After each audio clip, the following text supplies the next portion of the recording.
মানের শিক্ষা অর্জন করে জাতির অন্যায়ের বিরুদ্ধে লড়বে, মুখে কলমে মিডিয়ায় লড়বে ইনশাআল্লাহ। সেটাই জামিয়া সালাফিয়া। জামিয়া সালাফিয়া বর্তমান প্রায় 5,000 ছেলে মেয়ে পড়াশোনা করে। জামিয়া সালাফিয়ায় প্রায় 300 জন শিক্ষক শিক্ষিকা আছেন। অনেক শিক্ষক বিদেশি, যাদের থাকা খাওয়া ভিন্ন। সামনে জানুয়ারিতে মদিনা বিশ্ববিদ্যালয় থেকে 2 জন শিক্ষক আসবেন আপনাদের জামিয়া সালাফিয়ায় পাঠদানের জন্য। ইন্ডিয়ানগুলো এসে অবস্থান করছেন। এদেশের সর্ববৃহৎ সর্বোচ্চ প্রতিষ্ঠান জামিয়া সালাফিয়া, যেখানে প্রায় এতিমই আছে 410 জন, 550 জন আছে অসহায় ছেলে মেয়ে। এই জামিয়া সালাফিয়া শিক্ষকদের বেতন লাগে প্রতি মাসে 32 লক্ষ, রমজান মাসে লাগে 48 লক্ষ, কুরবানির মাসে লাগে 48 লক্ষ। জামিয়া সালাফিয়া ডাঙ্গিপাড়ায় একটা মসজিদ আছে, 90% জমির উপরে, যার একতলাতে 3000 মানুষ সালাত আদায় করতে পারে। জামিয়া সালাফিয়া ডাঙ্গিপাড়ায় একটা একাডেমিক ভবন আছে, যেখানে প্রায় 3000 ছাত্র একসাথে ক্লাস করতে পারে। জামিয়া সালাফিয়া রূপগঞ্জ নারায়ণগঞ্জে একটি মসজিদের কাজ আরম্ভ হয়েছে, 6 বিঘা জমির উপরে, 200 শতক জমির উপরে, যার একতলায় প্রায় 10,000 মানুষ সালাত আদায় করতে পারে। জামিয়া সালাফিয়া রূপগঞ্জ নারায়ণগঞ্জ প্রায় 51 বিঘা জমির উপরে অবস্থান করে। আর রূপগঞ্জ নারায়ণগঞ্জ ছাড়াও যেটা রাজশাহীতে মহিলা শাখা বিশ্ববিদ্যালয় চালু হতে যাচ্ছে, জানুয়ারি থেকে কার্যক্রম আরম্ভ হবে ইনশাল্লাহ। সেইখানে জমির পরিমাণ আপাতত এখন 65 থেকে 70 বিঘা, যাতে প্রায় 33 শতকের বিঘায় 100 বিঘা হয়ে যাবে বলে আমরা আশা করছি। এলাকার লোক এসব জমি আপনাদের জামিয়া সালাফিয়ায় হস্তান্তর করেছে। সম্মানিত দিনী ভাই বোন, আমার মনে বড় সাধ, আমি এই দেশের মাটিতে উন্নত মানের প্রতিষ্ঠান গড়বই ইনশাআল্লাহ, যেখানে ছেলে মেয়ে বাংলা ইংরেজি আরবি উন্নত মানের শিক্ষা অর্জন করে জাতির অন্যায়ের বিরুদ্ধে লড়বে, মুখে কলমে মিডিয়ায়। মুখে লড়ে যাচ্ছি, মিডিয়া আমার সামনে আছে, কলম আমার পাশে আছে, খালি হাতে যেতে হবে না। যাওয়ার সময় যেটাই হোক একটা কলম হাতে করে যেতে হবে। সেটা নামাজের উপরে হোক, সেটা উপদেশ বই হোক, সেটা আদর্শ পরিবার হোক, সেটা আদর্শ নারী হোক, সেটা মাসিক আল ইতেসাম পত্রিকা হোক, সেটা যেটাই হোক, নইলে একটা বই অল্প দামের সম অধিকার নয়, মর্যাদা চাই। কেন আমি মহিলা, আমার মর্যাদা নষ্ট হবে কেন? কোথায় গেলে আমার মর্যাদা আমি পাবো, সেইটা আমার প্রয়োজন। কম থেকে কম জামিয়া সালাফিয়া দান করতে শিখবেন, বেশি থেকে বেশি জামিয়া সালাফিয়া দান করতে শিখবেন। আমি যখন জামিয়া সালাফিয়া দান করতে বলেছি, তখন বলেছি পতিতালয়ের মহিলা যদি কুকুরকে পানি পান করে জান্নাত পেতে পারে, জামিয়া সালাফিয়া 10 টাকা দান করলে জান্নাত হবে ইনশাআল্লাহ। কেন? দলমুক্ত প্রতিষ্ঠান জামিয়া সালাফিয়া, সংগঠন মুক্ত প্রতিষ্ঠান জামিয়া সালাফিয়া, শিরক মুক্ত প্রতিষ্ঠান জামিয়া সালাফিয়া, বিদআত মুক্ত প্রতিষ্ঠান জামিয়া সালাফিয়া, হিংসা মুক্ত প্রতিষ্ঠান জামিয়া সালাফিয়া, দেশের সর্ববৃহৎ সর্বোচ্চ প্রতিষ্ঠান জামিয়া সালাফিয়া, যেখানে ছাত্র শিক্ষকের বাবার ক্ষমতা নাই দল সংগঠনের কথা বলতে পারে। যদি আমি বুঝতে পারি জামিয়া সালাফিয়া শিক্ষকেরও ভাত হবে না, ছাত্ররও হবে না, আমি হিংসা দিয়ে প্রতিষ্ঠান করতে চাই না। সবসময় পেটে হিংসা ভর্তি হয়ে থাকবে, আরেকজনের বিরুদ্ধে সবসময় কথা বলবে, এমন আমি কোনোদিন পছন্দ করিনি, আজও করি না। জামিয়া সালাফিয়া কোনোদিন দল সংগঠন জন্ম নিবে না, ইনশাআল্লাহ আপনি মনে রাখবেন। সম্মানিত দিনী ভাই বোন, বাংলাদেশের ব্যতিক্রম উপহার এদেশের জামিয়া সালাফিয়া। দেশ বিদেশের সকল দিনী ভাই বোনকে জামিয়া সালাফিয়ার জন্য আন্তরিকভাবে দোয়া করার ব্যাপারে অনুরোধ জানাই। ওপরে কবুল হলে সব সহজ, আর যদি ওপরে কবুল না হয় তাহলে সবটাই কঠিন। জামিয়া সালাফের সম্মেলন আগামী বৃহস্পতিবার শুক্রবার। দুর্ঘটনা না থাকলে পায়ে হেঁটে যাব এরকম আশা করবেন। প্রতিষ্ঠান দেখে আসা হবে, মনটা বড় হবে, ছেলে মেয়ে পাঠাতে ইচ্ছা হবে। পুরো ডিসেম্বর ফর্ম পূরণ হয়, আর 1 জানুয়ারি একদিন মাত্র ভর্তি হয়। 1 জানুয়ারি শিক্ষকই আছেন, শিক্ষিকা আছেন প্রায় 300 জন। এদেশের ব্যতিক্রম প্রতিষ্ঠান, যেটা পাহারাদার দিয়ে গেট পাহারা দেওয়া হয়, যেটা রিসিপশন দিয়ে মানুষকে ভিতরে নেওয়া হয়, বাহিরে দেওয়া হয়, এটাই সে প্রতিষ্ঠান যেটা সফটওয়্যারে চলে, ভিন্ন পদ্ধতিতে চলে। কমই বেসরকারি মাদ্রাসা এভাবে চলে, তা আপনি গেলে বুঝতে পারবেন যে আসলে এভাবে চলে না। এরপরেও এদেশে চলছে, এটাকে দেখানোর জন্য আমরা প্রস্তুত আছি। সম্মানিত দিনী ভাই বোন, আমি ছেলেদেরকে আবারও সতর্ক করছি, এই ছেলেরা, তোমরা এখানে পাহারা দাও, মাথায় পাহারা দিবা, চতুর্দিকে পাহারা দাও। কোনো মানুষ যেন পরিবেশ নষ্ট না করতে পারে, যে কোনো মূল্যে চেষ্টা করবা। আমি আব্দুল্লাহ বিন ফজল নই রাহিমাহুল্লাহ ঘন্টার ঘন্টা বক্তব্য দেবে এমনটা হিসাব আমার কাছে নেই। আপনার বিরক্তি আসার আগে আমি বক্তব্য শেষ করব। কাজে আপনি কথা বলবেন না, উঠে গিয়ে পরিবেশ নষ্ট করবেন না। উপস্থিত বৈঠকের মুসলিম বোন, আপনাকে বলছি, আপনার একটু লজ্জা থাকা দরকার। ঢং ঢং করে গল্প করতে করতে আসলেন, আবার ঢং ঢং করে গল্প করতে করতে চলে যাচ্ছেন। এইটাই কি চরিত্র? এইটাই কি লজ্জা? স্বামী নাই নাকি? স্বামীহীন আছেন আপনি? বাপ নাই নাকি? জন্ম দিতে পারে তোমার বাপ, পরিবার কন্ট্রোল করতে পারে না? তোমার বাপকে তো বিবাহ করতে আল্লাহ রাসূল নিষেধ করেছে। তোমার মতো আগাছাকে জন্ম দিবে তোমার বাপ, এটা তো আল্লাহ রাসূল নাকচ করেছেন। তুমি কোনো মাথা কাপড় না দিয়ে এখানে এলে, ঢং ঢং করে এলে, ঢং ঢং করে চলে গেলে কেন? এর জন্য তোমার বাপ দায়ী। আল্লাহ রাসূল বলছেন, মান ওয়ালাদাহু ওয়ালাদুন ফালিহসিন ইসমাহু আদাবাহু। কারো যদি ছেলে মেয়ে জন্ম নেই, তাহলে বাপ তার একটা সুন্দর নাম রাখবে। তো তোমার বাপ তোমার নাম রেখেছে রত্না। বলো এটা তোমার বাপ? এটা তোমার বাপ নয়, এটা তোমার চাচা। এটা তোমার বাপ নয়, এটা তোমার সৎ বাপ। তোমার বাপ কেমনে দাবি করে যে আমি বাপ, এটা আমি দেখিয়ে ছাড়বো। তোমার বাপকে প্রমাণ করে দিতে হবে রত্না, সুন্দর নাম। আল্লাহ নবী বলেছেন, তোমরা গুণবাচক নাম রাখো। আব্দুল্লাহ, আব্দুর রহমান, আব্দুর রহিম, আব্দুল সাত্তার, আব্দুল জব্বার, আব্দুল খালেদ, আব্দুর রাজ্জাক, আব্দুল হামিদ, এগুলোর নাম রাখো। নইলে নবীদের নাম রাখো, ইব্রাহিম, ঈসা, মুসা, আদম, সুলাইমান, দাউদ, এগুলোর নাম রাখো। তো আপনি ছেলেটার নাম রাখলেন লিটন, আর আপনি বলছেন আমি বাপ ভালো? মানে কিভাবে আপনি বলতে চান এই কথা? বলার কি সাহস, বলার কি গতি আছে? উপস্থিত বৈঠকের মুসলিম বোন, আপনাকে বলছি, আর একজন মহিলা যদি আপনার গায়ের ওপরে চড়ে চলে যায়, তবু আপনি মুখ খুলবেন না। মুখ বন্ধ, মুখ বন্ধ করে চুপচাপ বসে থাকেন। আর একজন যদি আপনার গায়ের উপর দিয়ে চড়ে চলে যায়, আপনি মুখ খুলবেন না, ওকে যেতে দেন। আমি আব্দুর রাজ্জাক বিন ইউসুফ, দিনকে ভালোবাসেন সেই জন্য এসেছেন। আমি আপনাকে দিনী বোন হিসাবে ভালোবাসি। আপনার উপরে আমার আন্তরিকতার অভাব নেই। আপনাকে আমি তুচ্ছ বলে কিছু করতে চাইনি, বলতে চাইনি। আপনাকে আমি আয়েশার মতো মনে করি, এ কথাই ঠিক। আপনাকে আমি খাদিজার মতো মনে করি, এ কথাই ঠিক। তা আপনাকে আমি একটু দেখাই না আয়েশা কি জিনিস। 1 মিনিট, এই ছেলে, এইদিকে চেয়ে থাকবা, কারো গায়ের উপরে হাত দিয়ে থাকবা না, নইলে আমার কথা শুনতে বেখিয়াল হয়ে যাবে।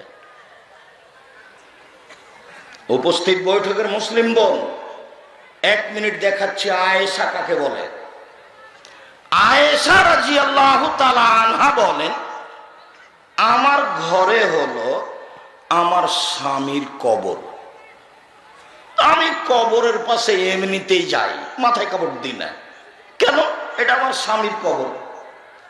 কয়দিন পরে আমার স্বামীর কবরের পাশে হলো আমার বাপের কবর, আবু বকর সিদ্দিক রাদিয়াল্লাহু তাআলা।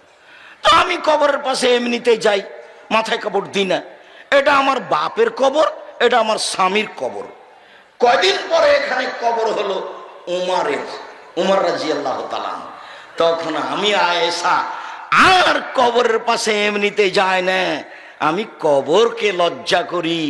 আমি মাথায় কাপড় দিয়ে আঁটো সাঁটো হয়ে কাপড় গুছিয়ে নিয়ে কবরের পাশে যাই। কেন? এখানে একজন বেগানা পুরুষের কবর আছে। আয়েশা কবরকে লজ্জা করেন। আর তোমাকে যে আমি বলছি যে তুমিও আয়েশার মতো, তো তুমি একটা ছোট ব্লাউজ পরে আছো, তোমার পেট ফ্রি, তোমার পেট ফ্রি, তোমার হাত ফ্রি, দেবর দেখে ভাসুর দেখে, কিভাবে আমি তোমাকে বলবো যে তুমি একটা ভালো মহিলা? তুমি শয়তানকে মেনে চলো। আল্লাহ নবী তোমাকে বলছেন তুমি শয়তান। আল্লাহ নবী বলছেন ইনাল মারাতা তুকবালু ফি সূরাতি শাইতান ওয়া তুদবারু ফি সূরাতি শাইতান। নিশ্চয় মহিলারা শয়তানের বেশ ধরে আসে, শয়তানের বেশ ধরে যায়। নিশ্চয় মহিলারা শয়তানের বেশ ধরে আসে, শয়তানের বেশ ধরে যায়। তুমি এভাবে আইলে কেন? এটাই তো আল্লাহ নবী বলছেন। তোমার উপরে ভালোবাসার আমাদের অভাব নেই। আমি আয়েশার মতো করি মনে করি আপনাকে, এ কথাই ঠিক। আপনাকে আমি খাদিজার মতো মনে করি, এ কথাই ঠিক। দুঃখিত, যেই পোশাকে এসেছেন এই পোশাক ত্যাগ করতে হবে। যে ফ্যাশন বোরখা পরে এসেছেন এই বোরখা বাড়িতে গিয়ে জ্বালিয়ে দিতে হবে। লজ্জা যত বেশি হবে, ঈমান যত বেশি হবে, পাপ তত কম হবে। ঈমান যত কম হবে, পাপ তত বেশি হবে। আপনি একজন মহিলা মানুষ, 5 ওয়াক্ত সালাত আদায় করেন, বোরখা পরে এখানে এসেছেন, কিন্তু স্বামী যখন বাড়িতে থাকে না তখন আপনি মোবাইলে প্রেমের গল্প করেন। এটা কি হলো? তার মানে বোরখা আছে ঠিকই, নামাজ আছে ঠিক, কিন্তু ঈমান আছে কম, যার কারণে পাপ 6 স্থানে চালু আছে। এই বৈঠকে হাজারো ছেলে আছে যারা 5 ওয়াক্ত সালাত আদায় করে, যাদের মুখে দাড়িও আছে, যাদের প্যান্টটা টাকনোর উপরেও আছে, ওদের মোবাইলে ল্যাংটা মেয়ে নাচে। কেন বলো তো নাচে? কেন নাচে? তার ঈমান কম। এদিকে দেখো, আল্লাহ রসুল বলছেন, আমার হাতের দিকে দেখো, এদিকে দেখো, এই ছেলে, আল্লাহ রসুল বলছে আল্লাহ ঈমান ওয়াল হায়া কারনাউ জামিয়া, লজ্জা এবং ঈমান একসাথে লেগে আছে। লজ্জা এবং ঈমান একসাথে লেগে আছে। এই যা রফিয়া আহাদুহুমা রফিয়াল আখার, লজ্জা চলে গেলে ঈমান চলে যায়, দুইটার একটা উঠে গেলে আর একটা সাথে সাথে যায়। যখন তোমার লজ্জা কাজ করবে না তখন তোমাকে ভাবতে হবে আমার ঈমান কাজ করে না, আমার ঈমান কাজ করে না। সেজন্যই আমি আব্দুর রাজ্জাক সাহেবের বক্তব্যের চাপে রাত 12টাতে মোবাইলটা অফ করে দিয়ে বন্ধ করে শুইলাম, আর কথা বলবো না তোর সাথে, মেয়েটাকে বলছো। তারপরে 1 ঘন্টা পরে ওই রাতে আবার ধীরে মোবাইলটা হাতে নিলে। কেন? তোমার ঈমান কাজ করে না। যখন তুমি মোবাইলটা হাতে নিলে, নেওয়ার পরে মোবাইলটা জোরে ভেঙে ফেলে দিয়ে তুমি যদি বলতে মোবাইলের মুখে লাথি মেরে, শয়তান সর, শয়তান, শয়তান তো আমাকে বিরক্ত করলো, এটাই শয়তান। যেটা আব্দুল্লাহ বক্তব্যে বলছিল, আমি আর তুমি বুঝতে পারি না, শয়তানই তো আমাকে আবার কথা বলালো, শয়তান তো আমার অন্তরে বারবার মেসেজ দিচ্ছে, ওটা আল্লাহ বলছে, সবসময় আমার ভিতরে উস্কাচ্ছে শয়তান। উপস্থিত বৈঠকের মুসলিম বোন, আপনার লজ্জাবোধের দাবি রাখি একটু। আপনার জন্য একটা হাদিস বলে যাই, মেয়ের মাথায় কাপড় নেই এর জন্য আপনি দায়ী, ছেলেটা টাকনো নিচে প্যান্ট পরে আছে এর জন্য আপনি দায়ী, আপনার স্বামী 5 ওয়াক্ত সালাত ঠিক মতো আদায় করে না সেজন্য আপনি দায়ী। দেখেন আপনাকে আমি দেখাই, এরপরে আমি আলোচনায় যাচ্ছি। আলোচনা অল্প সময় হবে, এ কথাই ঠিক। আপনি বিরক্ত হবেন এরকম প্রয়োজন আমাদের নেই। দেখেন, এক খেয়ালে চেয়ে থাকেন। ছেলেরা তোমরা একবারে স্ত্রী পাহারাদার হিসাবে থাকবে চতুর্দিকে, পিপিলিকা এদিক ওদিক গেলে যেন তোমরা বুঝতে পারো। জাবের বলছেন রাদিয়াল্লাহু তাআলা আনহু, আমরা যুদ্ধ করে আসছিলাম, মদিনায় ঢুকবো। আল্লাহ নবী বললেন, তোমরা থামো, এখানে বসো, সকালে মদিনায় ঢুকবো। আমি জাবের বললাম, আল্লাহর নবী, আমি নতুন বিবাহ করেছি, আমাকে বাড়ি যেতে দেন। তখন আল্লাহ রসুল বলছেন, ও তুমি নতুন বিবাহ করেছ, বিক্রানাম সাইয়েবা, কুমারী মেয়ে বিবাহ করেছ না তালাক প্রাপ্ত মেয়ে বিবাহ করেছ? তুমি বলছেন আল্লাহর নবী সাইয়েবা, আমি তালাক প্রাপ্ত মেয়ে বিবাহ করেছি। ওর আগে বিবাহ হয়েছিল, ওর স্বামী তাকে তালাক দিয়ে দিয়েছে, আমি তাকে বিবাহ করেছি।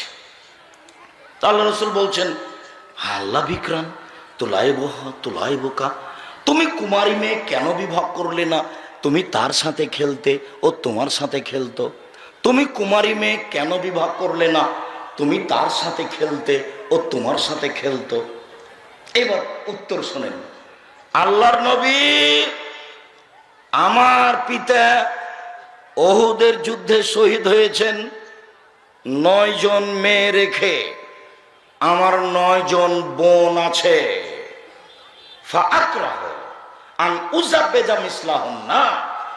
এদের সমবয়সের মেয়ে বিবাহ করব, এটা আমি পছন্দ করি না 4টা কারণে। আল্লাহর নবী, আমার বোনদের সমবয়সের মেয়েকে আমি বিবাহ করিনি 4টা কারণে। আল্লাহর নবী, আমার বোনদের সমবয়সের মেয়েকে আমি বিবাহ করিনি 4টা কারণে। না, আমার বউ যেন আমার বোনদেরকে শিখিয়ে দিতে পারে। বিদ্যা মূলত প্রথমে কে শিখাবে? মা। মাই তো জানে না যে দরজা বন্ধ করতে হয় বিসমিল্লাহ বলে, তো মাই কি শিখাবে? মায়ে মাস্টার ডিগ্রি পাস করেছে, তো বইয়ে তো লেখা আছে, শরীর চর্চা বইয়ে, যে কিভাবে মেয়েদের গঠন পরিবর্তন হয়, সেগুলো লেখা আছে। তো হায়েজ কি জিনিস, ঋতু কি জিনিস মায়ে জানে। দরজা বন্ধ করে শুইতে হবে এটা তো আর জানে না। বইয়ে তো সব মিথ্যে কথা লেখা আছে, মিথ্যে কথাই শিখেছে মা। মাই তো আর জানে না যে বিসমিল্লাহ বলে দরজা বন্ধ করতে হয়, এটা তো আর কোনোদিন দেখেনি, এই কথা তোর বইয়ে লেখা নেই। কি শিখাবে ও? আমার বউ যেন আমার বোনদেরকে বিদ্যা শিখাতে পারে। 2, বলে তুয়াতে বাহুন না, আমার বউ যেন আমার বোনদেরকে শিষ্টাচার শিখাতে পারে। শিষ্টাচার। আম্মু,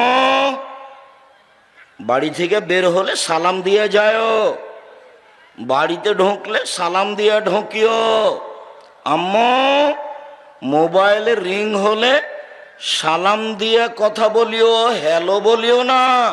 হ্যালো বলে কুকুরকে ডাকে আম্মু। শিষ্টাচার শিখিয়ে দাও।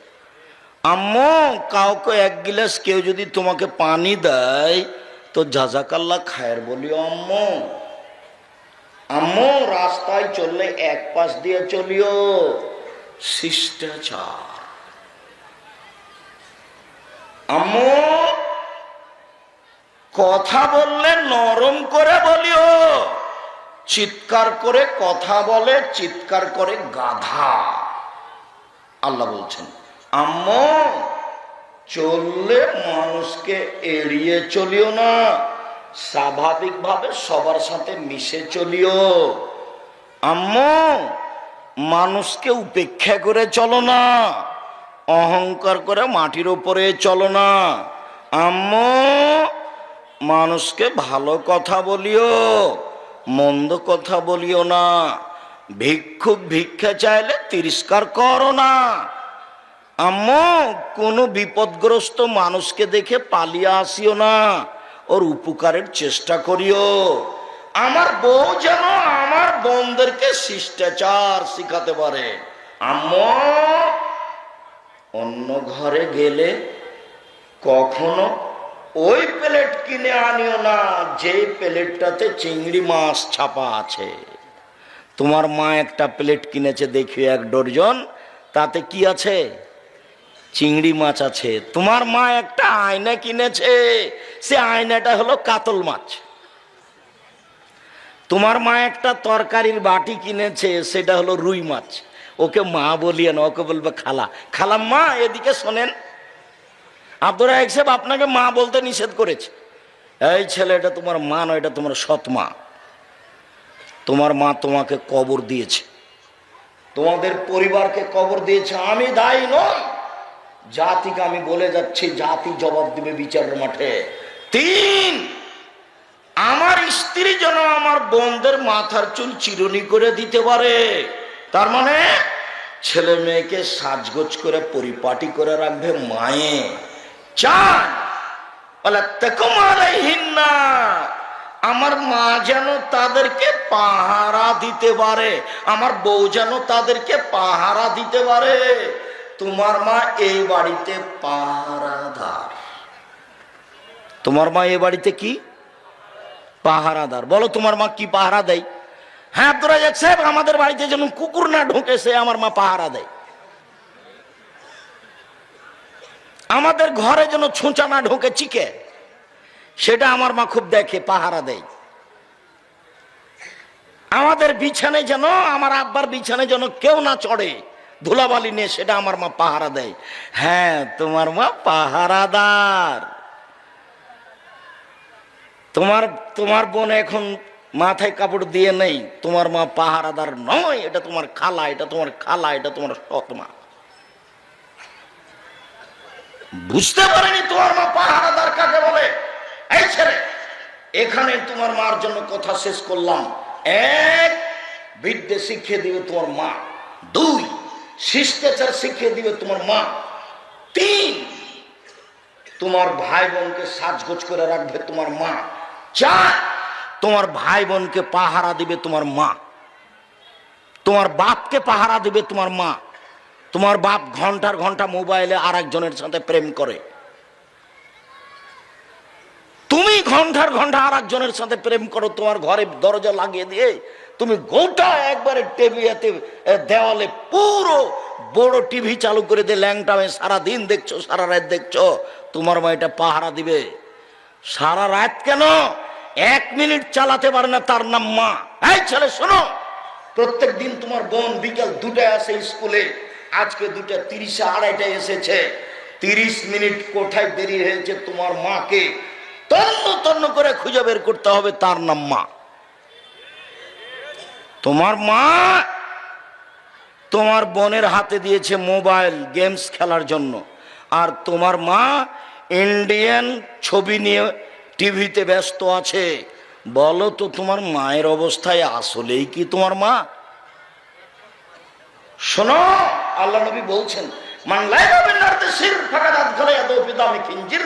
কেউ যদি চৌসা, ছক্কা, লুডু, দাম্বা, দাবা, পাঞ্জা, ক্যারাম বোর্ড, তাস, গেমস, যত খেলা এরকম আছে আরো কিয়ামত পর্যন্ত তৈরি হবে, এসব খেলায় যে অংশগ্রহণ করবে সে তার হাতকে শরীর রক্তের মধ্যে ডুবিয়ে দিল। তো তোমার মা তো তোমার বোনের হাতকে শুকুরের রক্তের মধ্যে ডুবিয়েছে। এটাই যদি তোমার মা হয় তো তোমার খালাকে, এটাই যদি তোমার মা হয় তো তোমার সৎ মাকে। শোনো, আমাকে ভুল বুঝিও না, তোমাকে আর তোমার মাকে কষ্ট দিতে আসেনি। আমি ঠিক বলছি, এ কথাই ঠিক। আজকের আলোচনাতে সংশোধন হতে হবে, এ কথাই ঠিক। বাড়িতে যত ছবি, মূর্তি, কাঁকড়া আছে, অতীতের তোমার মায়ের বিবাহের সময় ছবি ধরা আছে, তোমার মা অ্যালবামে সেগুলো রেখে দিয়েছে, তুমি রেখেছো। সেগুলো ছিঁড়ে ছুটে টুকরা করে ভেঙে চড়ে ঘুমাবা। যদি না ঘুমাও তুমি মুনাফেক, তুমি মুনাফেক, তুমি মুনাফেক। তুমি বক্তব্যের সাথে মুনাফিকি করতে এসছো, যেটা আমি চাইনি, যেটা আমি চেয়েছি তোমার কল্যাণ, আমি এটা চাইনি। সম্মানিত দিনী ভাই বোন, বক্তব্যের সাথে মুনাফিকি করে কোনো লাভ নেই। শোনো, আগামীকাল সন্ধ্যা হতে হতে যত প্যান্ট আছে টাকনো নিচে সব কেটে দিবা। উপরের দিকে জড়ানো হারাম, নিচের দিকে কেটে ফেলতে হবে, এই কথাই ঠিক। বক্তব্যের সাথে মুনাফিকি করিও না, ভালো হবে। আমি ব্যক্তিগত কথা বলিনি, আল্লাহে আল্লাহর কসম, আল্লাহে আল্লাহর কসম, আল্লাহে আল্লাহর কসম, 33 বছর আমি কোনোদিন অপ্রয়োজনীয় কোনো বাক্য বলিনি। 33 বছরে আমি কোনোদিন কেসা কাহিনী বলিনি। 33 বছরে আমি কোনোদিন কোনো দলকে নিয়ে কথা বলিনি। 33 বছরে আমি কোনোদিন সরকারকে নিয়ে কথা বলিনি। আমি কথা বলছি আমার বাপ মা তোমার বাপ মাকে নিয়ে, আমার ছেলে মেয়ে তোমার ছেলে মেয়েকে নিয়ে, এরা যদি সংশোধন হয় তাহলে যথেষ্ট। সম্মানিত দিনী ভাই বোন, আল্লাহর নবী বলছেন কুল্লু নাফসিম মিন বানি আদম সাইয়্যিদ, আদম সন্তানের সবাই সর্দার। ও রাজুলু ফি বাইতিহি সাইয়্যিদুন, বাড়ির মালিক ছেলে মেয়ের বাপ ও হলো কর্তা। অল মারাতু সাইয়্যিদা ফি বাইতি জাওজিহি, স্ত্রী তোমার মা এ হলো কর্ত্রী। নিজের কাজ করে যে তাকে বলে কর্মী, অপরের কাজ দেখে যে তাকে বলে কর্তা। নিজের কাজ করে যে তাকে বলে কর্মী, অপরের কাজ দেখে যে তাকে বলে কর্তা। নিজের কাজ করে যে তাকে বলে কর্মী, অপরের কাজ দেখে যে তাকে বলে কর্তা। তো তোমার মা চুলের খোপা বেঁধেছে পিছন দিকে নিচু করে, আর তোমার বোন খোপা বেঁধে রেখেছে উপরে, যেটা বক্র উটের মতো নিন্দা করা হয়েছে। আল্লাহ নবী কঠোর নিন্দা করেছে। তো এখন তোমার মা তাকে কিছু বললো না, বলো তো তোমার মা এখন কর্মী না কর্ত্রী না কোনটা? কর্ত্রী নয়, তোমার মায়ের পরিবারকে কবর দিয়েছে। তোমার মা জানে না কর্ত্রী কাকে বলে? আরে তোমার নানা তোমার মায়ের বিবাহ দিয়েছে, স্বামীর কাছে গেছে তাই ছেলে হয়ে গেছে। ও আসলেই জানে না ছেলেকে কি করতে হবে। বাপের বিবাহ দিয়েছে, স্বামীর কাছে গেছে তাই ছেলে হয়ে গেছে। এর নাম মা। মা হচ্ছে স্ত্রী, যে ছেলে মেয়েকে শক্ত হাতে লালন পালন করতে পারে। বাপ ওই যে স্বামীকে কন্ট্রোল করতে পারে, স্ত্রীকে কন্ট্রোল করতে পারে। চোখ যেভাবে ঘুরে বউ সেভাবে চলে, তার নাম ক্ষমতা। চোখ যেভাবে ঘুরে বউ সেভাবে চলে, তার নাম ক্ষমতা। রাসূল সাল্লাল্লাহু আলাইহি ওয়াসাল্লামের কথাকে মূল্যায়ন করতে শিখতে হবে। এই কথাই ঠিক। রাসূল সাল্লাল্লাহু আলাইহি ওয়াসাল্লাম বলেছেন, স্বামী তাই তো এক যে মানের খায় সে মানের খাওয়ায়। স্বামী তাই তো যে মানের কাপড় পরে স্ত্রীকে সে মানের কাপড় পরায়। স্বামী তাই তো বউকে কখনো কটু কথা বলে না। বলে না বউকে তোমার ঠোঁটটা মোটা, বলে না বউকে তোমার রংটা কালো, কোনো সময় বউয়ের নিন্দা করে না। তাই তো ভদ্র স্বামী। চার, কোনো সময় মারা লাগলে মুখের ওপরে মারে না, তাই তো ভদ্র স্বামী। পাঁচ, তাই তো শক্তিশালী স্বামী। আল্লাহ তাজরা ইল্লা ফিল বাইতে, বাড়ি ছাড়া তাকে কোথাও যেতে দেয় না। স্বামীর মায়ের বাড়ি যেতে দেয় না, খালার বাড়ি যেতে দেয় না, ফুফুর বাড়ি যেতে দেয় না। বিবাহের বাড়ির প্রশ্ন আসে না। হাট বাজার তো বহু দূরের কথা। তোমার মা ভ্যানিটি ব্যাগ নিয়ে বাজার করতে যায় রংপুর শহরে। বলো যে তোমার বাপ বেঁচে আছে? বলে আব্দুল রাজ্জাক আমার বাপও বেঁচে নেই, আমিও নেই, সেই জন্য এটা হয়েছে। কেন গেল তোমার মা? তার দেবর আছে, ভাসুর আছে, শ্বশুর আছে, বাপ আছে, ভাইয়েরা আছে, গ্রামবাসী আছে, ছেলে আছে। ও বাজারে গেল কেন? কোন লজ্জায় গেল? কোন শরমে গেল? কোন হায়ায় গেল? যাবে কেন? ও যে মুসলমানের মেয়ে। কই আমরা তো যাই না, আছি তো বেঁচে। আমি তো জীবনে কোনোদিন চায়ের স্টলে বসিনি, বেঁচে তা আছি। বেঁচে নেই? মরে গেছি নাকি? চায়ের স্টলে বসিনি সেই জন্য মরে গেছি? ভুল হিসাব। সম্মানিত দিনী ভাই বোন, সম্মানিত দিনী ভাই বোন, মনে রাখবেন, নেশাদার দ্রব্য পান করলে দুনিয়াবি শাস্তি হয়। যেই বিড়ি তামাক জর্দা সিগারেট গুল খাবে তাকে 40 লাঠি পিটাতে হবে। কতগুলি পাপ আছে অনেক বড়, কিন্তু দুনিয়াবি কোনো শাস্তি নেই। যেমন শিরক করা মহাপাপ, কিন্তু দুনিয়াবি কোনো শাস্তি নেই। যেমন সুদ খাওয়া মহাপাপ, কিন্তু দুনিয়াবি কোনো শাস্তি নেই। কতগুলো পাপ আছে তাতে দুনিয়াতে শাস্তি আছে। কেউ যদি চুরি করে তাহলে কি হবে? হাত কাটা যাবে, জাহান্নামও হতে পারে, জান্নাতও হতে পারে। কেউ যদি মদ খায় নেশাদার দ্রব্য, তাহলে তাকে 80 লাঠি পিটাতে হবে উমর রাদিয়াল্লাহু আনহুর সিদ্ধান্ত অনুযায়ী। নেশাদার দ্রব্য, আল্লাহর নবী বলেন, পৃথিবীর মানুষ নেশাদার দ্রব্য পান করো না, এ হচ্ছে পাপের মা। পৃথিবীর মানুষ নেশাদার দ্রব্য পান করো না, এটা হলো পাপের চাবি। পৃথিবীর মানুষ নেশাদার দ্রব্য পান করো না, এটা হচ্ছে পাপের মাথা।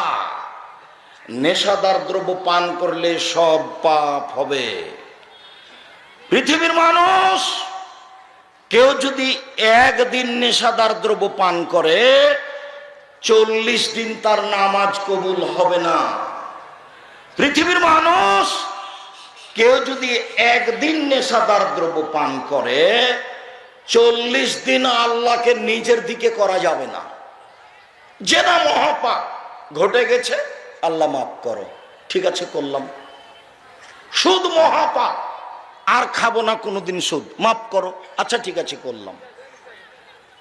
মদ খেয়েছি, মাফ করো, মাফ করো। কতদিন? 40 দিন। 40 দিন বলতে বলতে 40 দিনের মাথায় গিয়ে আল্লাহ আপনার বিষয়টি ভাবতে পারেন, তার নাম মদ।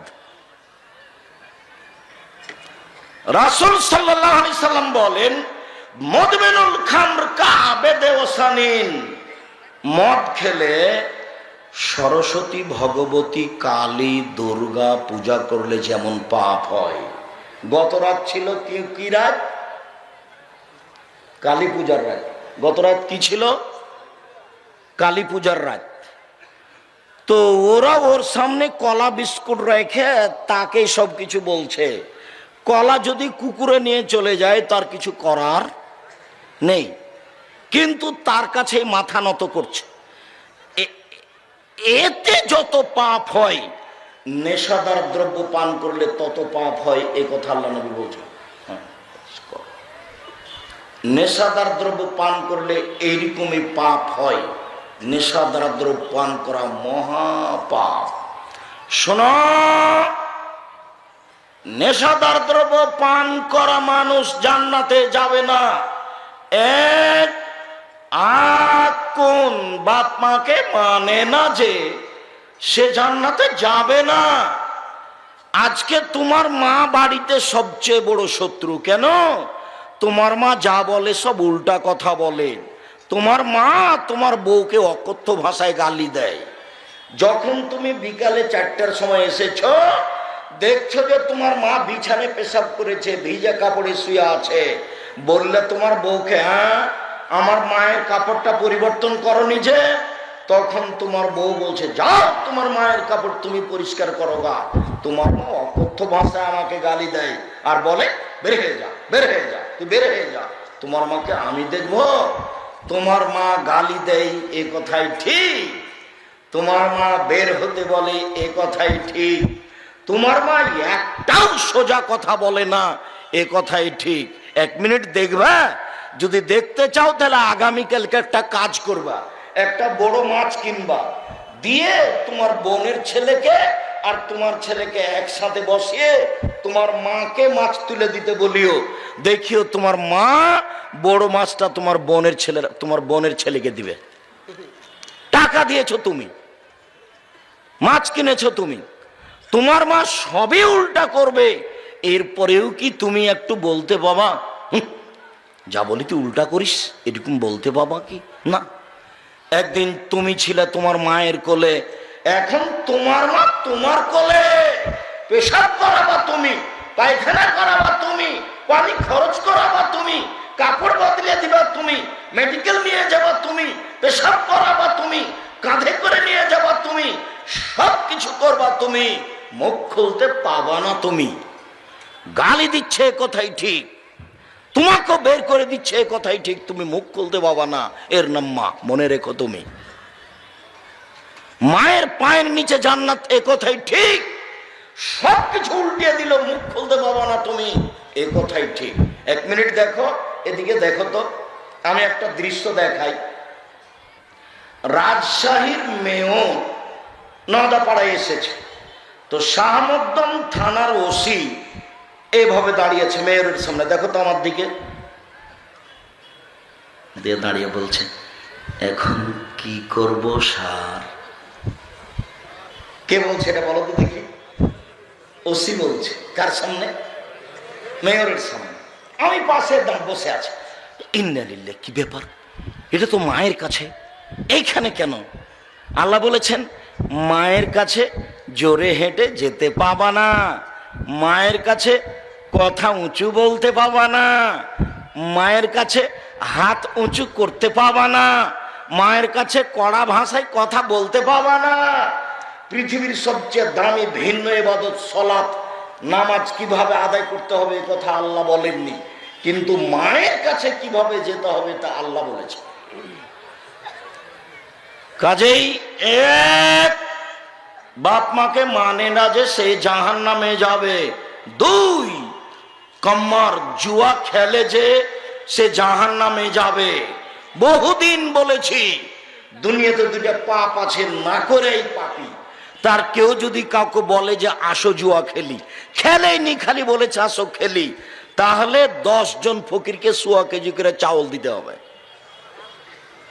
আর একটা মেয়ে যে না করেনি, একটু সাজগোজ করে পাউডার মেখে পুরুষের পাশ দিয়ে হেঁটেছে, আল্লাহ রাসূল বলছেন ওই মহিলা ব্যভিচারিণী, ব্যভিচারিণী, ব্যভিচারিণী, অথচ যে না করেইনি।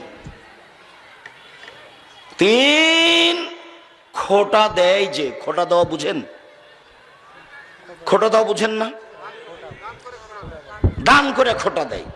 গরিব মানুষ এসে বলেছে যে ভাইজান আমার যে ভ্যানটা ভেঙে গেছে, 5000 টাকা দেন, ভ্যানটা ঠিক করব। দিয়েছে। পরের দিন বলেছে আহমদ ভ্যানটা সকালে নিয়ে আসিস, তো আনেনি, বিকালে দেখা হয়েছে, আরে তোকে কালই 5000 টাকা দিন রে, তুই ভুলে গেলি। এরই নাম কি? খোটা দেওয়া। মনটা চাচ্ছে যে দি, হ্যাঁ গরিব মানুষ, তাকে টাকা দিলাম, কথা শুনলাম, মনটা চাচ্ছে। খোটা দিলে জান্নাত হবে না। 4, নিয়মিত বিড়ি, তামাক, জর্দা, সিগারেট, গুল, নেশাদার দ্রব্য পান করলে, খেলে জান্নাতে যাবে না। 3 শ্রেণীর মানুষ জান্নাতে যাবে না। 1, মদমিনুল খামর, যারা নিয়মিত বিড়ি, তামাক, জর্দা, সিগারেট, গুল, নেশাদার দ্রব্য খায়, পান করে, তারা জান্নাতে যাবে না। 2, আর রাজরাত মিনান নিসায়ে, পুরুষের বেশধারী নারী, যারা পুরুষের জুতা স্যান্ডেল পরে, যারা পুরুষের শার্ট প্যান্ট পরে, যারা পুরুষের পোশাক পরে, এসব মহিলা জান্নাতে যাবে না। আপনি যার বাড়িতে বেহায়াইর সুযোগ পেয়েছে, সেই তাহাজ্জুদ পড়লেও হবে না, হজ করলেও হবে না। রংপুর সঠি বাড়ি বাড়ি 3 চিল্লাই গেছে লন্ডন, আর মেয়ে ঢাকা বিশ্ববিদ্যালয়ে প্রেমের তাসবি টিপে, বাপে ওখানে 1000 দানার তাসবি টিপে।